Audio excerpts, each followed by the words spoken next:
ಅಪರಾಧ ಜಗತ್ತಿನ ಅನಾವರಣ FIRಗೆ ಸ್ವಾಗತ. ನಾನು ಸಂದೀಪ್ ಮೇಲುಗಿರಿ.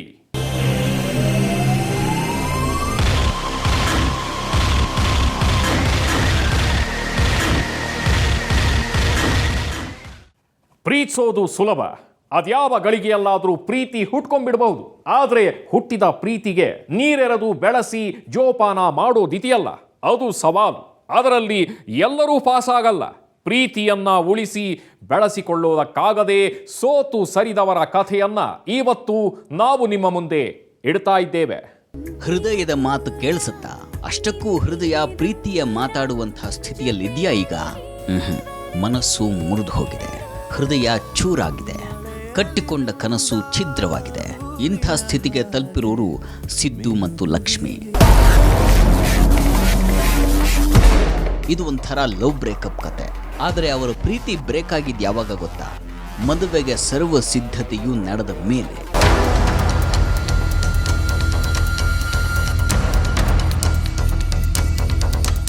ಮದುವೆ ಫಿಕ್ಸ್ ಆಗಿತ್ತು, ಮದುಮಕ್ಕಳು ರೆಡಿಯಾಗಿದ್ರು, ಮಂಟಪ ಕೂಡ ಬುಕ್ ಆಗಿತ್ತು, ಇನ್ವಿಟೇಷನ್ ಹಂಚಾಗಿತ್ತು. ಇನ್ನೇನು ಲಗ್ನ ನಡೀಬೇಕು, ಓಲಗ ಊದಿಸ್ಬೇಕು. ಅಷ್ಟರಲ್ಲಿ ಮದುವೆ ಮುರಿದು ಬಿತ್ತು. ಹೀಗೆ ಮದುವೆ ಮಂಟಪದ ತನಕ ಹೋಗಿ ನಡೀದೇ ಇರುವಂಥ ಮದುವೆಗಳು ಸಾಕಷ್ಟಿದಾವೆ. ಆದರೆ ಇವರದ್ದು ಉಳಿದವರ ಕಥೆ ಅಲ್ಲ. ಈ ಹುಡುಗ ಹುಡುಗಿಯದ್ದು ಇವತ್ತು ನಿನ್ನೆ ಹುಟ್ಟಿಕೊಂಡಂಥ ಪ್ರೀತಿಯಲ್ಲ, ಸಡನ್ ಆಗಿ ಕಾಣಿಸಿಕೊಂಡಿದ್ದಂಥ ಅಟ್ರಾಕ್ಷನ್ ಕೂಡ ಅಲ್ಲ. ಅದು ಸ್ಕೂಲ್ ಡೇಸ್ನಲ್ಲೇ ಶುರುವಾದಂತಹ ಸವಿ ಪ್ರೀತಿ. ಮಂಡ್ಯದ ಸೊನಗನಹಳ್ಳಿಯ ಸಿದ್ದು ಹೈಸ್ಕೂಲ್ಗೆ ಹೋಗೋವಾಗ್ಲೇನೆ ಮದ್ದೂರಿನ ಲಕ್ಷ್ಮಿಗೆ ಮನಸ್ಸೋತ್ ಬಿಟ್ಟಿದ್ದ. ಆಗಿನ್ನೂ ಹರೆಯದ ಹೊಸ್ತಿಲು ನೋಡಿ ಮನಸ್ಸು ಮಾತಾಡೋದಕ್ಕೆ ಶುರು ಮಾಡಿರುತ್ತೆ. ದೇಹಕ್ಕೆ ದಾಹದ ಕಾವು ತಾಕತೊಡಗಿರುತ್ತೆ. ಆ ಟೈಮ್ನಲ್ಲಿ ಹುಟ್ಟೋದು ನಿಜವಾದ ಪ್ರೀತಿನ ಅಥವಾ ಅದೊಂದು ಕುತೂಹಲದ ಆಕರ್ಷಣೆನ? ಏನಾದರೂ ಆಗಬಹುದು. ಒಟ್ಟಿನಲ್ಲಿ ಅದನ್ನು ಪ್ರಬುದ್ಧ ಪ್ರೀತಿ ಅನ್ನೋದಕ್ಕಂತೂ ಆಗಲ್ಲ. ಅದು ಮುರಿದು ಬೀಳೋ ಸಾಧ್ಯತೆಗಳೇ ಹೆಚ್ಚು. ಇಲ್ಲ ವಯಸ್ಸಲ್ಲದ ವಯಸ್ಸಲ್ಲಿ ಒಂದಾಗ್ತೀವಿ ಅಂತ ಪಟ್ಟು ಹಿಡಿದು ಒಂದಾದರೂ ಮುಂದೆ ಬದುಕೋದಕ್ಕಾಗದೆ ಸಮಸ್ಯೆಯ ಸುಳಿಯಲ್ಲಿ ಸಿಲುಕಿ ಒದ್ದಾಡದವರು ಇದ್ದಾರೆ. ಆದರೆ ಈ ಸಿದ್ದು ಮತ್ತು ಲಕ್ಷ್ಮಿಯದ್ದು ಅಂಥ ಅಭದ್ರ ಮತ್ತು ಅಪಕ್ವ ಪ್ರೀತಿ ಆಗಿರಲಿಲ್ಲ ಅನ್ಸೋದು ಅವರು 10 ವರ್ಷಗಳ ಕಾಲ ಪ್ರೀತಿಸಿದ್ವಿ ಅಂತ ಹೇಳಿದಾಗ. ಸರ್ ಒಂದು 10 ಇಯರ್ಸ್ ಲವ್ ಸರ್. ಅವಳು ಸ್ಕೂಲಲ್ಲಿ ಇರ್ಬೇಕಾರೆ ನಾನು 10th ಮುಗಿಸಿದ್ದೆ. ಅವಾಗ ಲವ್ ಆಗಿದ್ದು. ರೀಸೆಂಟಾಗೆ ಅಪ್ಪ ಅಮ್ಮಂಗೆಲ್ಲ ಒಪ್ಸ್ಕೊಂಡು ಎಂಗೇಜ್ಮೆಂಟ್ ಮಾಡ್ಕೊಂಡೆ ಒಂದು 6 ತಿಂಗಳ ಹಿಂದ್ಗಡೆ. ಇದು ಸಣ್ಣ ಹೋರಾಟ ಅಲ್ಲ. 10 ವರ್ಷಗಳ ಕಾಲ ಪ್ರೀತಿಯನ್ನು ಉಳಿಸ್ಕೊಂಡು ಬೆಳೆಸಿಕೊಂಡು ಕೊನೆಗೆ ಒದ್ದಾಡಿಕೊಂಡು ಹೆತ್ತವರ ಮನವೊಲಿಸಿ ಮದುವೆ ಮಾಡಿಕೊಳ್ಳೋದಿದೆಯಲ್ಲ, ಅದು ಸಾಹಸವೇ. ಅಕ್ಷರಶಃ ಪ್ರೇಮ ಯುದ್ಧ ಅದು. ಅದರಲ್ಲಿ ಈ ಜೋಡಿ ಗೆದ್ದಿದ್ದು 6 ತಿಂಗಳ ಹಿಂದೆ. ಅಂತೂ ಇಂತೂ ಲಕ್ಷ್ಮಿಯ ಹೆತ್ತವರನ್ನ ಒಪ್ಪಿಸಿ ಮದುವೆಗೆ ಸಜ್ಜಾದ ಸಿದ್ದು ಭಾಗ್ಯಮ್ಮ ಪುಟ್ಟಸ್ವಾಮಿಯ ಮಗಳು ಲಕ್ಷ್ಮಿಯನ್ನ ಅಪ್ಪಾಜಿ ಲಕ್ಷ್ಮೀ ದಂಪತಿಯ ಮಗನಾದಂಥ ನಾನು ವರಿಸ್ತಾ ಇದ್ದೀನಿ ಅಂತ ಹೆಮ್ಮೆಯಿಂದ ಲಗ್ನ ಪತ್ರಿಕೆ ಪ್ರಿಂಟ್ ಮಾಡಿಸ್ತಾ ಸಂಬಂಧಿಕರಿಗೆಲ್ಲ ಹಂಚಿದ. ಇನ್ನೇನು ನಾಡಿದ್ದು ಬೆಳಗಾದರೆ ಮದುವೆ ಶಾಸ್ತ್ರ ಶುರುವಾಗಬೇಕಿತ್ತು. ಈಗ ಹಿಂಗೆ ದಿಕ್ಕೇ ತೋಚದ ಹಾಗೆ ಕೂತಿದ್ದಾನೆ. ಕಣ್ಗಳನ್ನು ಕೇಳದೆ ಕಣ್ಣ ಹನಿ ಚಾರಿದೆ, ಹಣಿ ಮಾಡಿದ ಬಾಡಿ ಹೋಗಿ ಕೈಯಲ್ಲೇ ಜೊತೆಗೆ ಬರೆದ ಪದದ ಒಲುಮೆ ಸಾಲು. ಈಗ ಹೀಗೆ ಮುರಿದ ಮನಸ್ಸಿನಲ್ಲೇ ಮೊಬೈಲ್ ಹಿಡ್ಕೊಂಡು ಅವಳ ಮೆಸೇಜ್ ಬರಬಹುದು, ಆಕೆ ಕಾಲ್ ಮಾಡಬಹುದು ಅಂತ ಕಾಯ್ತಾ ಇದ್ದಾನೆ. ಅವಳು ನನ್ನ ಹತ್ರ ಮಾತಾಡಬೇಕು ಅಂತ ಅಂದ್ಕೊಂಡಾಗ ನಾನು ಸಿಗದ ಹಾಗಾಗಬಾರ್ದು ಅಂತ ಮೊಬೈಲ್ ನೋಡಿಕೊಂಡು ಜಪ ಮಾಡ್ತಾ ಇದ್ದಾನೆ. ಆದರೆ ಅವಳು ಮೊಬೈಲನ್ನು ಪಕ್ಕಕ್ಕಿಟ್ಟಾಗೋಗಿದೆ. ಆಕೆ ನಿರ್ಧಾರ ತಗೊಂಡ್ಬಿಟ್ಟಿದ್ದಾಳೆ. ಅವಳದೊಂದೇ ಮಾತು, ನನಗೆ ನೀನು ಬೇಡ ಅಂತ. ಅದಕ್ಕವಳು ಹೇಳೋ ಕಾರಣ ಅನುಮಾನ. ಆಕೆಯ ಪ್ರಕಾರ ಈ ಸಿದ್ದು ಅನುಮಾನದ ಪಿಶಾಚಿ. ಈಗ ಅನುಮಾನ ಪಟ್ಟವ್ರ ಜೊತೆ ಹೆಂಗ್ ಬಾಳಕ್ ಸಾಧ್ಯ? ಅದಕ್ಕೆ ನಾನು ಅನುಮಾನ ಪಡ್ತಾನೆ, ಅದಕ್ಕೆ ನಾನು ಮದುವೆ ಆಗಲ್ಲ ಅಂತ ಹೇಳ್ತಿದ್ದೀನಿ. ಖಡಾಖಂಡಿತವಾಗಿ ಈ ಮದುವೆ ಬೇಡ ಅಂದುಬಿಟ್ಟಿದ್ದಾಳೆ ಲಕ್ಷ್ಮಿ. ಅದು ಅವಳ ಬದುಕಿನ ನಿರ್ಧಾರ. ಆಕೆ ಅದನ್ನು ತಗೊಂಡಿದ್ದು ತಪ್ಪು ಅನ್ನೋದಕ್ಕಾಗತ್ತಾ? ಅನುಮಾನ ಅನ್ನೋದು ಯಾವತ್ತಿಗಿದ್ರೂ ಅಪಾಯವೇ. ನಂಬಿಕೆ ಇಲ್ಲದ ಮಣ್ಣಿನ ದೋಣಿಯನ್ನು ಏರಿ ಪರದಾಡೋದಕ್ಕಿಂತ ಮೊದಲೇ ದೂರ ಸರಿಯೋದು ವಾಸಿ ಅನ್ನೋದು ಅವಳ ಯೋಚನೆ. ಆದರೆ ಈ ಯೋಚನೆ ಆಕೆಗೆ ಕಳೆದ 10 ವರ್ಷಗಳಿಂದ ಯಾಕೆ ಬರಲಿಲ್ಲ? ಈಗ ಇನ್ನೇನು ಮದುವೆ ಮಂಟಪ ಏರಬೇಕು, ಈಗ ಹೀಗಂದಿರೋದು ಸಿದ್ದು ಹಾಗೂ ಆತನ ಮನೆಯವರಿಗೆ ಆಘಾತ. ಎಲ್ಲ ಆಗೋಗಿದೆ ಸರ್. ನಾವು ಗುರುವಾರ ಶುಕ್ರವಾರ ಮದುವೆ ಆದಿನ ಚುಂಚುಂಗಿರಲ್ಲಿ ಈಗ ಮದುವೆ ಬೇಡ ಅಂತಾರೆ ಓದ್ ಸುಕೃತ ಅಂತ. ಅದನ್ನು ಕೇಳಿ ಸಿದ್ದುಗೆ ಸಿಡಿಲು ಬಡ್ದಂಗಾಗಿತ್ತು. ಆತ ಸ್ವತಃ ಲಕ್ಷ್ಮಿಗೆ ಕನ್ವಿನ್ಸ್ ಮಾಡೋದಕ್ಕೆ ಸಾಕಷ್ಟು ಪ್ರಯತ್ನಿಸಿದ್ದ. ನೀನಿಲ್ಲದೆ ಬದುಕೇ ಇಲ್ಲ ಅಂತ ಹೇಳಿದ್ದ.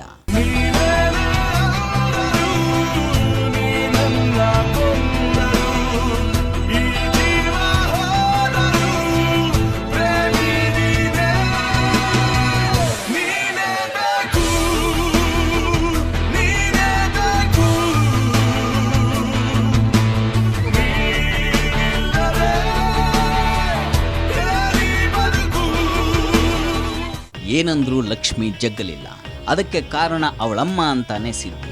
ಅಂದಹಾಗೆ 10 ವರ್ಷ ತಗೊಳ್ಳದಂಥ ನಿರ್ಧಾರವನ್ನು ಈಗ ಯಾಕೆ ತಗೊಂಡಿದ್ದು ಅಂತ ನೋಡಿದ್ರೆ ವಿಲನ್ ಆಗಿ ಕಾಣಿಸೋದು ಮೊಬೈಲ್ ಮತ್ತು ಮೆಸೇಜ್. ಈ ಮೆಸೇಜಿಂದನೇ ಅವನು ಅನುಮಾನ ಪಟ್ಟಿದ್ದು. ಅವ್ರ ಹತ್ರ ತಿರ್ಗಾಡಕ್ಕೆ ಹೋಗಿದ್ದೆ, ಅಲ್ಲಿಗೋಗಿದೆ, ಇಲ್ಲಿಗೋಗಿದೆ, ಹಂಗೆ ಹಿಂಗೆ ಅಂತ ಅನುಮಾನ ಪಟ್ಟ. ಅದಕ್ಕೆ ನಾನು ಈಗ ಮದುವೆ ಬೇಡ ಅಂತ ಹೇಳ್ತಿದ್ದೀನಿ. ಒಂದೇ ಒಂದು ಮೆಸೇಜ್ 10 ವರ್ಷಗಳ ಪ್ರೀತಿಗೆ ಅಂತ್ಯ ಹಾಡಿದ್ಯಾ? ಮದುವೆ ಮುರಿದು ಬೀಳುವುದಕ್ಕೆ ಕಾರಣವಾಗಿದ್ಯಾ? ಹಾಗಾದ್ರೆ ಅದೇನಪ್ಪ ಅಂಥ ಮೆಸೇಜು ಅನ್ನುವಂಥ ಕುತೂಹಲ ನಿಮ್ಗಿದೆ ಅಲ್ವಾ? ಎಸ್, ನಮಗೂ ಇದೆ. ಒಂದು ಸಣ್ಣ ಆಸೆ ಬದುಕ ನುಂಗಿತೆ, ಪ್ರೀತಿ ಬಯಸಿ ಹೃದಯ ತಪ್ಪು ಮಾಡಿತೆ. ರೀಸನ್ ಏನಂದರೆ ಒಂದು ಮೆಸೇಜಿಂದ ಆ ಹುಡುಗಿ ಬೇರೆಯವ್ನಿಗೆ ಮೆಸೇಜ್ ಮಾಡಿದ್ದು. ಬೇರೆಯವನು ಇವಳಿಗೆ ಏನು ಮಾಡಿದೀಯ, ಹಿಂಗೆ ಮಾಡಿದ್ದು ತಪ್ಪು ಅಂತ ಕೇಳಿದೆ.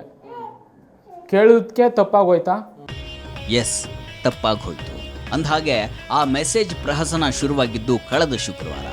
ಅವತ್ತವನು ಮೊಟ್ಟ ಮೊದಲ ಬಾರಿಗೆ ಲಕ್ಷ್ಮಿಯ ಮೊಬೈಲ್ ಚೆಕ್ ಮಾಡಿದಂತೆ. ಆಗ ಆಕೆಗೆ ಬಂದಿದ್ದಂಥ ಕೆಲವು ಮೆಸೇಜ್ಗಳು ಸಿದ್ದುನ ತಲೆ ಕೆಡಿಸಿದ್ವು. ಆದರೆ ಅದನ್ನು ಅವನು ಅಲ್ಲೇ ಲಕ್ಷ್ಮಿ ಜೊತೆ ಮಾತಾಡಿ ಕ್ಲಿಯರ್ ಮಾಡ್ಕೊಂಡಿದ್ದೆ ಅಂತ. ಮದುವೆ ಆದಮೇಲೆ ಗಂಡ ಅಂತ ನಾನು ಇರಬೇಕಾದ್ರೆ ಬೇರೆ ಹುಡುಗಂಗೆ ಏನು ಮೆಸೇಜು ಅವೆಲ್ಲ ಮಾಡೋದು ತಪ್ಪು ಅಂದೆ. ಇಲ್ಲ, ಹುಡುಗಿಗೆ ಹೇಳಿದೆ. ಹುಡುಗಿ ಅಂದ್ಲು ಓಕೆ ತಪ್ಪಾಯಿತು ಸಾರಿ ಅಂತ ಅಂದು. ಅಲ್ಲಿಗೆ ಮ್ಯಾಟ್ರ್ ಕ್ಲೋಸು ಅಂತ ಇವನು ಅಂದ್ಕೊಂಡ. ಆದರೆ ಲಕ್ಷ್ಮಿಗೆ ಮ್ಯಾಟರ್ ಓಪನ್ ಆಗಿದ್ದೆ ಈಗ ಅನ್ನಿಸ್ತು. ಅವಳು ಹೋಗಿ ಈ ಬಗ್ಗೆ ಮನೆಯಲ್ಲಿ ಹೇಳಿದ್ಲು. ಅವರು ತಿರುಗಿ ನಿಂತು ಬಿಟ್ರು ಅಂತ ಸಿದ್ದು ಹೇಳ್ತಾನೆ. ಅವ್ರ ಅಮ್ಮಗೆ ಮ್ಯಾಟ್ರ್ ಗೊತ್ತಾಯ್ತು, ಹಿಂಗೆ ಮಾತಾಡಿರೋದು ಬಿಟ್ಟಿರೋದು ಬೋದಿರೋದು ಅಂದ್ಬಿಟ್ಟು. ಏನು ನನ್ನ ಮಗಳನ್ನು ಈಗಲೇ ಅನುಭವಿಸ್ತಾ ಇದೆಯಾ, ಅನುಮಾನ ಮಾಡ್ತಾ ಇದೆಯಾ, ಮುಂದೆ ಮದುವೆ ಆದಮೇಲೆ ಹೆಂಗೆ ಬಳಸ್ತೀಯ ಅಂತ ಕೇಳಿದ್ರು. ಇಲ್ಲ, ಹಂಗೇನು ಅಂದಿಲ್ಲ, ಅನುಮಾನ ಏನು ಪಟ್ಟಿಲ್ಲ, ನನಗೆ ರೀಸನ್ ಬೇಕಾಯಿತು ತಿಳ್ಕೊಂಡೆ. ಅದು ನನಗೆ ಡೌಟ್ ಇತ್ತು, ಅದು ಕ್ಲಿಯರ್ ಮಾಡ್ಕೊಂಡೆ. ಈಗ ಓಕೆ, ಅವಳು ನಾನು ಕ್ಲಿಯರ್ ಆಗಿದ್ದೀವಿ, ಟೆನ್ಷನ್ ಇಲ್ಲ. ಮದುವೆ ಮಾಡ್ಕೊಡಿದ್ದೀನಿ, ನಿನಗೆ ಮದುವೆ ಮಾಡ್ಕೊಡೋದಿಲ್ಲ, ಏನು ಮದುವೆ ಮಾಡ್ಕೊಡ್ಬೇಕು? ನೀನು ಅನುಮಾನ ಪಿಸಾಚಿ, ನೀನು ಬದುಸೋದಿಲ್ಲ, ಸಾಯಿಸ್ಬಿಡ್ತೀಯ ಮಗಳನ್ನ ಮದುವೆ ಮಾಡಿಕೊಟ್ರೆ ಅಂತಂದರು. ಅವಳು ನಿಜಕ್ಕೂ 10 ವರ್ಷ ಪ್ರೀತಿಸಿ ಕಷ್ಟ ಬಿದ್ದು ಮನೆಯಲ್ಲಿ ಒಪ್ಪಿಸಿ ಮದುವೆ ಆಗ್ತಿರೋ ಹುಡುಗ ಒಮ್ಮೆ ಮೆಸೇಜ್ ನೋಡಿ ಪ್ರಶ್ನೆ ಮಾಡಿದ ಅಂತ ಮನೆಯಲ್ಲಿ ಹೇಳಿ ಹತ್ಕೊಳ್ಳೋ ಚಾನ್ಸ್ ಇದೆಯಾ? ಯಾಕೋ ಇದು ಇಷ್ಟೇ ಅಲ್ಲ, ಒಂದು ಅವಳಿಗೆ ಈ ಮದುವೆ ಬೇಡ ಅಂತ ಮೊದಲೇ ಅನಿಸಿರುತ್ತೆ, ಇಲ್ಲ ಬೇರೆನೇ ಏನೋ ನಡೆದಿರುತ್ತೆ ಅಲ್ವಾ? ಈ ಬಗ್ಗೆ ಲಕ್ಷ್ಮಿಯ ಅಣ್ಣ ಹೇಳೋದೇ ಬೇರೆ.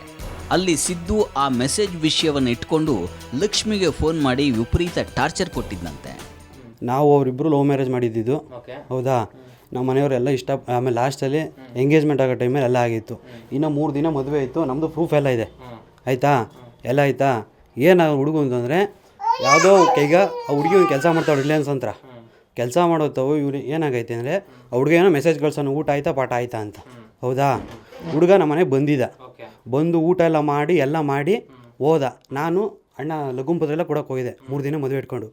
ಸರಿ ಅಂದ್ಬಿಟ್ಟು ಏನು ಮಾಡೋನೆ, ಆ ಮೆಸೇಜ್ಗೋಸ್ಕರ ಹೋಗೋನೆ. ಊಟ ಇಲ್ಲೇನು ಮಾತಾಡಿಲ್ಲ, ಫೋನಲ್ಲಿ ಬಾಯಿ ಬಂದಾಗ ಮಾತಾಡೋನೆ.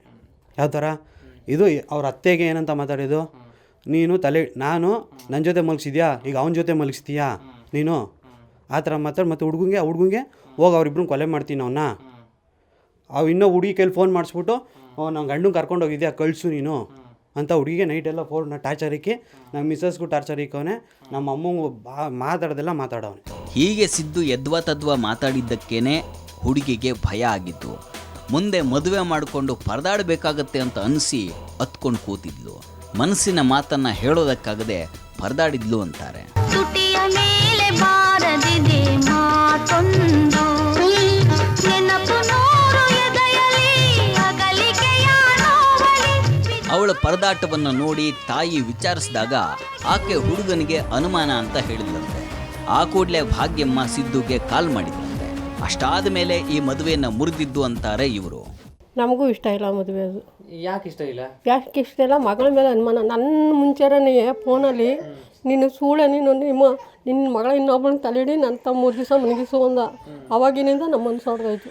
ಯಾವಾಗ ಈ ತಾಯಿ ನನ್ನ ಮಗಳನ್ನ ನಿನಗೆ ಮದುವೆ ಮಾಡಿಕೊಡಲ್ಲ ಅಂದ್ಲೋ ಆಗ್ಲೇ ಸಿದ್ದು ಹೆದರಿತು. ಊರಿಂದ ಸಂಬಂಧಿಕರನ್ನ ಕರೆಸಿ ರಾಜಿ ಮಾಡಿ ಅಂತ ಹೇಳಿದ್ದ. ಅದೇ ಮೆಸೇಜ್ ಇಸ್ಬಿಟ್ಟು ಇನ್ನೇನು ಹೇಳ್ತಾ ಇಲ್ಲ. ನಾವು ಫಸ್ಟು ಒಂದು ಮನೆ ಮಾಡಿಕೊಡಿ ಅಂತ ಕೇಳೋದು. ಅವರು ಯಾರು ನಮ್ಮ ಮಗ ಕೆಲಸ ಮಾಡೋ ಓನರ್ನ ನಮಗೆ ಸ್ಯಾಟ್ಲೈಟಲ್ಲಿ ಮಾಡಿ, ಇಲ್ಲಾಂದರೆ ಹೆಬ್ಬಾಳದಲ್ಲಿ ಮಾಡಿ ಅಂದರು.